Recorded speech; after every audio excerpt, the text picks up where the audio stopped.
Mike, thank you very much. And joining us now is Andrij Dobriansky. He's an executive member of the Ukrainian Congress Committee of America. Andrij, welcome. Good evening, John. What can the U.S. really do? The U.S. is doing a great job here of putting its legitimate voice onto the government of Ukraine, which has not been recognized by Russia. What President Obama can do is act as some kind of international mediator, the leader of the free world, extending a hand to Russia that they will talk. As Secretary Kerry has stated, he will meet with Secretary Lavrov, Minister Lavrov, in the face of the Russians' refusal to even legitimize the government of Ukraine. The reports are that Russian troops are gathering near the border. This is just days away. You know this better than anyone else. If Crimea votes to break away from Ukraine and go to Russia, what is it that anybody can really do? Well, as the president said, President Obama and Prime Minister Yatsenyuk, it's not a legitimate vote. There are questions as to how it's being run. We know that right, but they'll see it as a legitimate vote. Well, if the world hasn't recognized it as a legitimate vote, we know that there are 30,000 armed forces there, as the president said. We know that 20% of the population, the Crimean Tatars, have said they are boycotting the vote. We know that OSCE international monitors cannot physically get into Crimea without getting shot at by Russian soldiers. This is the fourth day in a row they've been not allowed in. So if it's a vote that nobody sees, has it really happened? Andrij, let me just press you on that. I was listening to a Russian expert the other day who's not very complimentary of Vladimir Putin, but he says that look, the Crimeans want to be back with Russia, and they're going to vote to do that. And I mean, are you suggesting that most people in Crimea don't want to be part of Russia?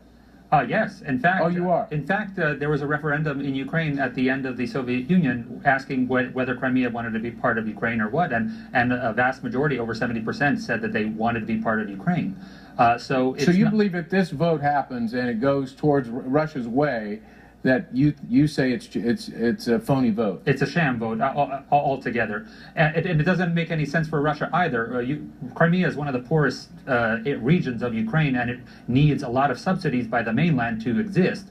All of its water, energy, 70% of its food, its gas, all comes from the mainland of Ukraine, and there is no hard connection to Russia. So billions would have to be spent to connect it to Russia in some way. I mean, what do you mean there's no hard connection to Russia? There's no mainland connection to Russia. It's a peninsula that's surrounded by water. No, exactly. But the hard connection to Russia is history and language and culture, isn't it? Well, that history predated modern industrialization. So all of these things that were put into the infrastructure of Crimea, it needs the mainland to subsist.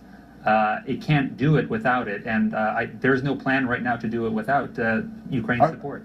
So you're suggesting that this is not a good deal for Russia? Oh, no, it's not a good deal for the people of Crimea. Why is Russia doing it?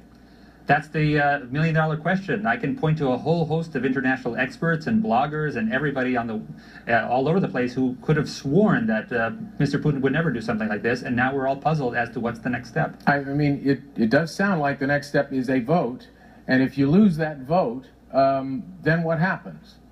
Well, even if the vote is announced by Russia to have been in favor of joining with Russia. By the way, the referendum offers two choices. You either join with Russia or you go back to a early 90s independent Republic of Crimea. So there's no status quo vote. You can't vote for what it is right now. So, but as you said, they need some support. They do. So if they're going to vote, you would suspect that they might vote for Russia, yes?